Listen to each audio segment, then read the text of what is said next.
পুতুলের যেদিন 7th month complete হয় সেদিন আমরা চলে গেছিলাম জাপানিজ ফরেস্টে। না না, এটা কিন্তু জাপানে অবস্থিত নয়, এটা অবস্থিত কলকাতার ইকো পার্কে। কদিন ধরেই ভাবছিলাম ওখানে যাব। সেদিন হঠাৎ করেই এই প্ল্যানটা হয়েছিল। ওখানে গিয়েই বুঝেছিলাম যে ওখানে রাতের চাইতে দিনের বেলা গেলেই হয়তো ভালো হতো। ইকো পার্কের টিকিট কেটে আমরা ভেতরে প্রবেশ করি। আমরা ঢুকেছিলাম গেট নাম্বার 1 দিয়ে। ভেতরে ঢোকার পর এই জায়গাটাতে এত মনটা ভরে গেছিল কি আর বলবো। চারপাশে যেমন গাছ আর রয়েছে পাখির কলরব। যেহেতু সন্ধ্যের টাইমটাতে আমরা গেছিলাম তাই সব পাখিরা তাদের বাসায় ফিরে এসেছিল।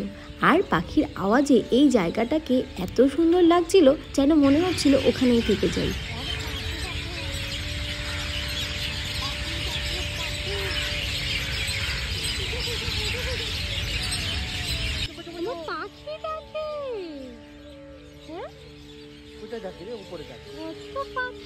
এই জায়গাটা পার করেই আমরা পৌঁছে যাই জাপানিজ ফরেস্টের সামনে।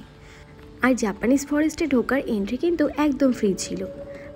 আর এই যে বাইরে 4টে রয়েছে এগুলোকে বলা হয় লায়ন ডগ। প্রত্যেকটা মনস্ট্রির সামনেই নাকি এগুলো রাখা থাকে আর বলা হয় এগুলো নাকি মনস্ট্রিটাকে প্রোটেক্ট করে। ভেতরে ঢুকেই বুদ্ধের একটা বড় মূর্তি দেখতে পাই। ভেতরে ঢোকার পর এখানে কোনো লোকজনই আমরা দেখতে পাচ্ছিলাম না। বলতে পারো এখানে হয়তো আমরা শুধুমাত্র 3জনই হয়তো ছিলাম। এরপর আমরা আরও কতগুলো মূর্তি দেখতে পাই আর এগুলো কিন্তু বিভিন্ন ইমোশনসগুলোকে ক্যারি করছে।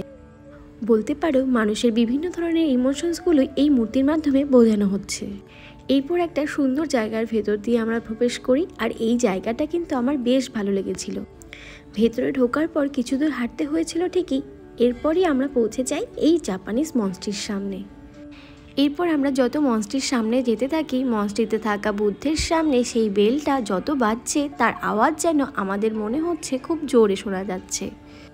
ভেতরে ঢুকে বুঝতে পারলাম পুতুল এই ঘন্টার আওয়াজে একটু ভয় পাচ্ছে। আসলে ও এর আগে এত সামনে থেকে কখনোই ঘন্টার আওয়াজ শোনেনি, তাই ওর একটু হয়তো ভয় লেগেছিল।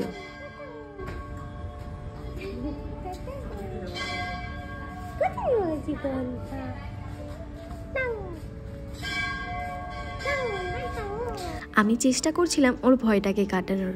এরপরই আমরা এই প্রেয়ার হুইলগুলো ঘোরাচ্ছিলাম। রাতের বেলাতে এই মনস্ট্রিটা একটা অন্যরকম সৌন্দর্য বহন করলেও আমার কেন জানি না মনে হচ্ছিল যে দিনের বেলাতে এলেই হয়তো ভালো হতো। এরপর আমরা জুতো খুলে মনস্ট্রির ভেতরে প্রবেশ করি আর সেখানে গিয়ে দেখতে পাই এখানেই সেই ঘন্টাটা বাজছে। মনস্ট্রির ভেতরে কয়েকজন লোক ছিল ঠিকই, তবে বেরোনোর সময় দেখতে পাই সেখানে আরও বেশি লোকজন আসছে। এরপরই দেখতে পাই সেই ফেমাস জায়গাটা। এটার ভেতর দিয়ে হাঁটলে নাকি সমস্ত নেগেটিভিটি দূর হয়ে যায়। যেহেতু সন্ধে হয়ে গেছিলো তাই মশার উৎপাতটাও ওখানে বেড়ে গিয়েছিল। আমরা তাড়াহুড়ো করে সেখান থেকে বেরিয়ে পড়ি। এখান থেকে আমরা চলে গেছিলাম চিনার পার্কের একটা ধাবায়। সেখানে বসে কিছু খাবার খেয়ে আমরা চলে যাই বাড়িতে। বাড়িতে এসেই পুতুলের 7th মান্থ কমপ্লিট হওয়ার জন্য একটা কেক কাটিং করি। এই ছিল আজকের ভিডিওটা তোমাদের কেমন লাগলো আমাকে কিন্তু অবশ্যই জানিও। দেখা হবে নেক্সট কোনো ভিডিওতে। Till then tata.